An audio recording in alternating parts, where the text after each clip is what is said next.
Assalamualaikum warahmatullahi wabarakatuh. Salam cemerlang, cerdas, menyenangkan, riang, gemilang. Apa kabarnya anak-anak hari ini? Semoga selalu semangat dan selalu sehat. Hari ini kita akan belajar tema 6, panas dan perpindahannya, subtema 1, suhu dan kalor, pembelajaran 3. Sebelum kita mulai pembelajaran hari ini, mari kita berdoa terlebih dahulu sesuai dengan agama dan kepercayaan masing-masing. Berdoa, mulai. Anak-anak, apa yang kita pelajari hari ini? Nah, pada pembelajaran 3, kita akan mempelajari tentang kesimpulan bacaan, hak anak, serta interaksi manusia dengan lingkungannya dan pengaruhnya. Tahukah kamu bahwa matahari adalah sumber energi yang tidak pernah habis dan diperlukan oleh seluruh makhluk hidup yang ada di bumi, termasuk manusia? Manusia dan lingkungan sekitar memerlukan sumber energi panas untuk kelangsungan hidupnya. Untuk memenuhi kebutuhan hidupnya, manusia harus berhubungan dengan lingkungannya. Dalam hubungan dengan lingkungannya, ada peristiwa saling mempengaruhi satu dengan yang lain. Matahari adalah sumber kehidupan yang memungkinkan lingkungan manusia berjalan sebagaimana mestinya. Lingkungan manusia terdiri atas lingkungan alam dan juga lingkungan masyarakat. Lingkungan masyarakat tempat kita tinggal dipengaruhi oleh kehidupan ekonomi, sosial, dan budaya. Lalu, bagaimana manusia berhubungan dengan lingkungan alamnya? Manusia dengan lingkungan alam.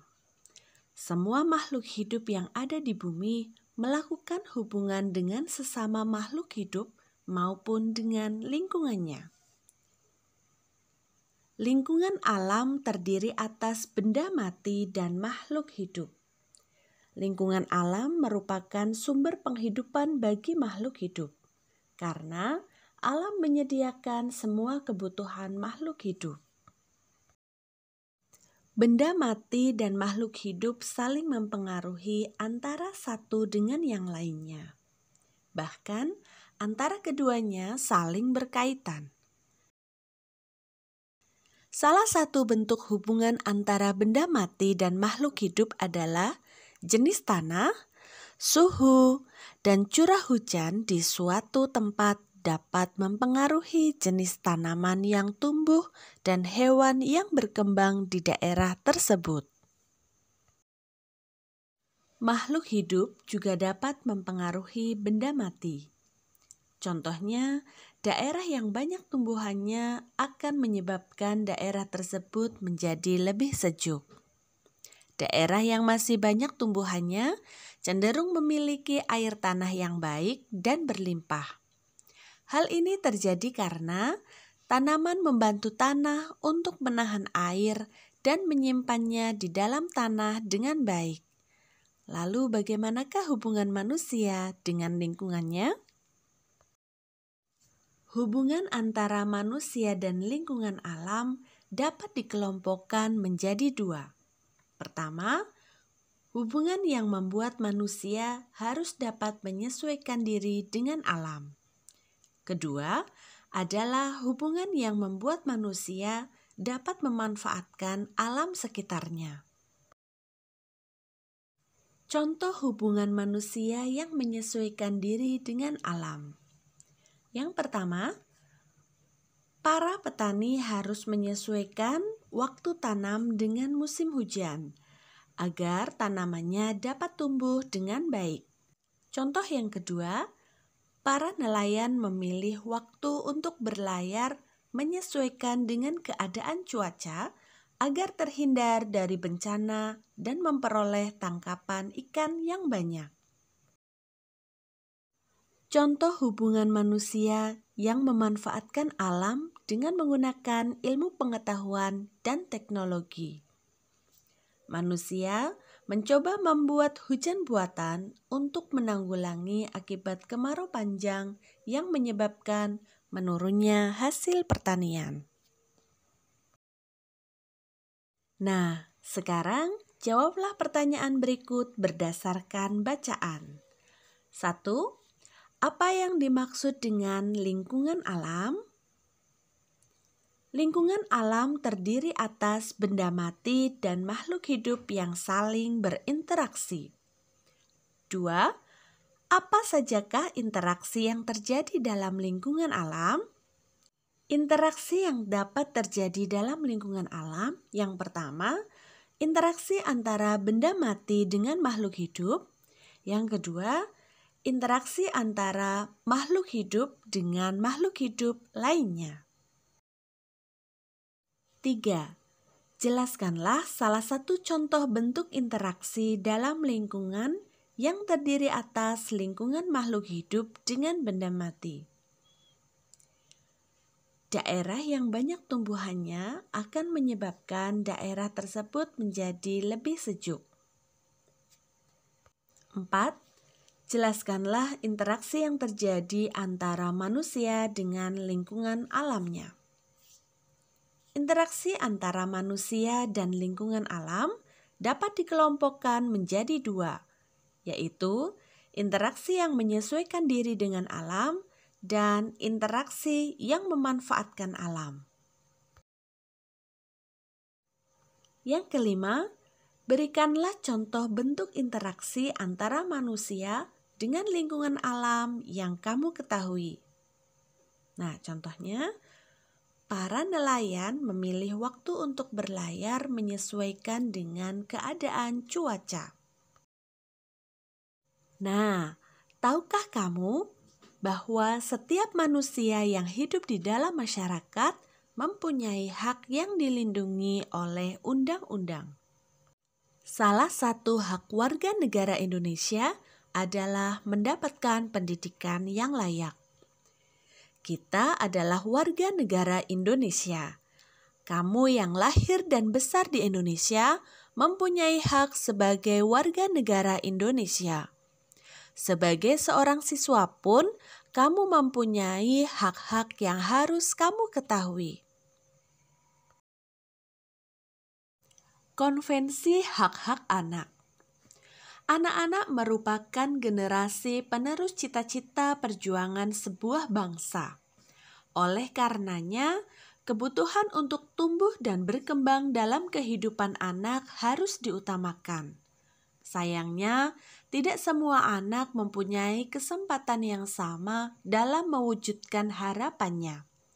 Banyak di antara mereka yang mengalami kesulitan untuk tumbuh dan berkembang secara sehat dan mendapatkan pendidikan yang terbaik. Banyak anak berasal dari keluarga yang kurang mampu, yang tidak mendapatkan layanan pendidikan dan kesehatan. Tak hanya itu, akibat perang dan pertikaian yang terjadi di beberapa negara menyebabkan banyak anak yang menjadi korban. Hak-hak mereka terabaikan sehingga menjadi korban kekerasan. Oleh karenanya, Perserikatan Bangsa-Bangsa atau PBB mensahkan Konvensi Hak-Hak Anak atau Convention on the Right of the Child pada tanggal 20 November 1989.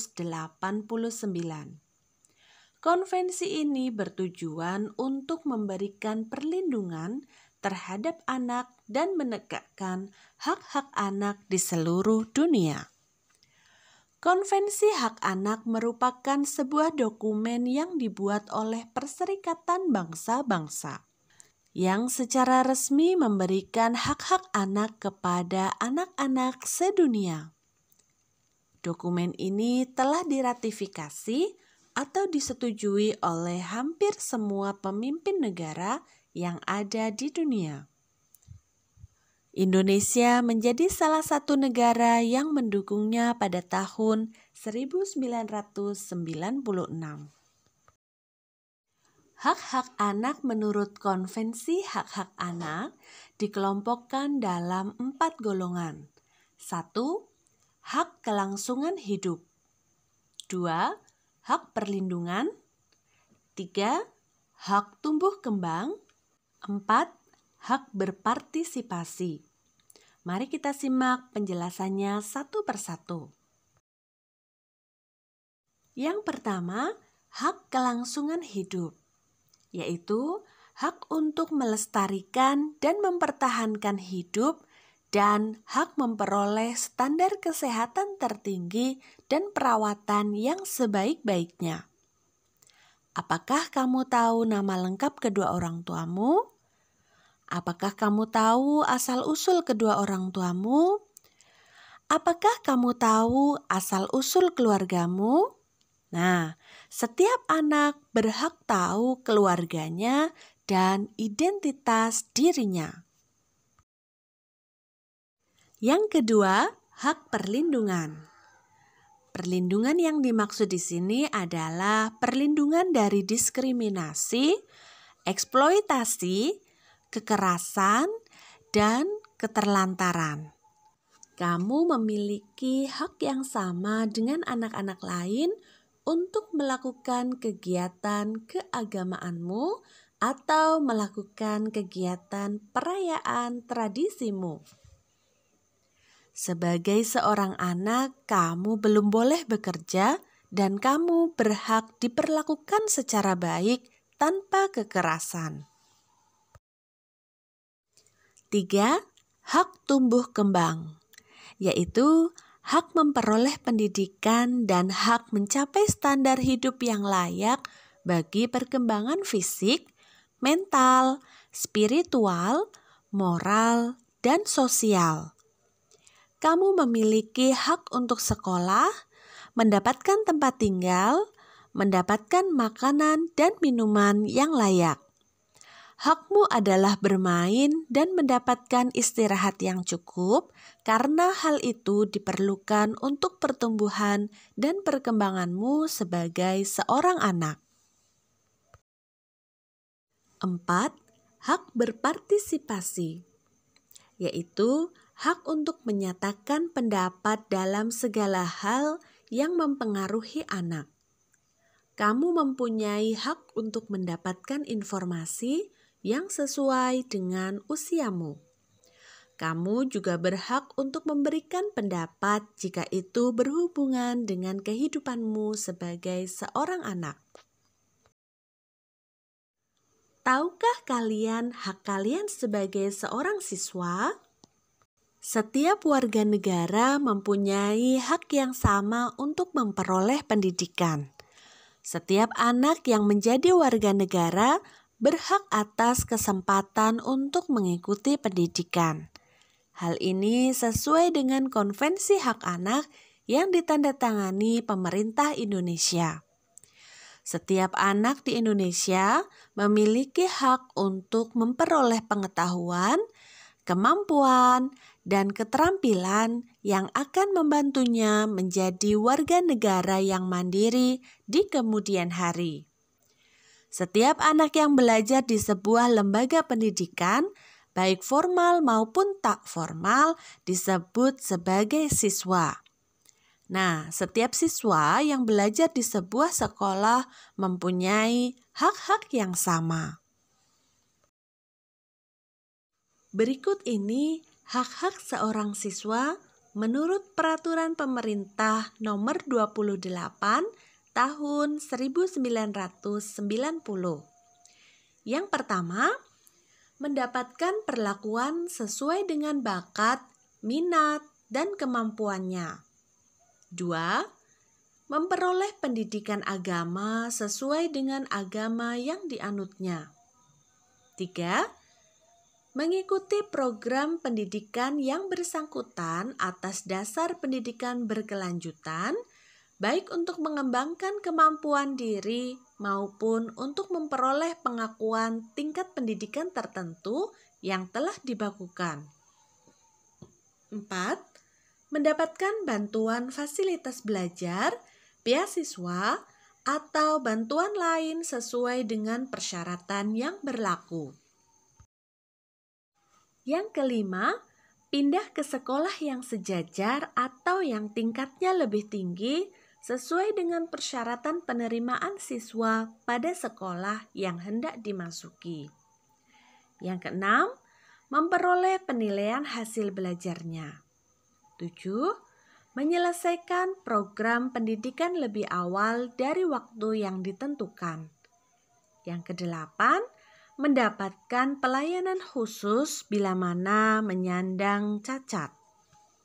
Nah, sekarang kalian semuanya sudah tahu apa saja hak-hak kalian sebagai seorang siswa. Namun jangan lupa, selain hak, kamu juga memiliki kewajiban. Apa kewajibanmu sebagai seorang siswa? Iya, betul. Kewajibanmu sebagai seorang siswa adalah belajar.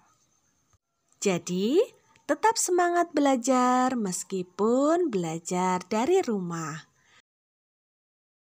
Oke, cukup sekian pembelajaran pada hari ini. Sampai jumpa pada pembelajaran berikutnya. Wassalamualaikum warahmatullahi wabarakatuh.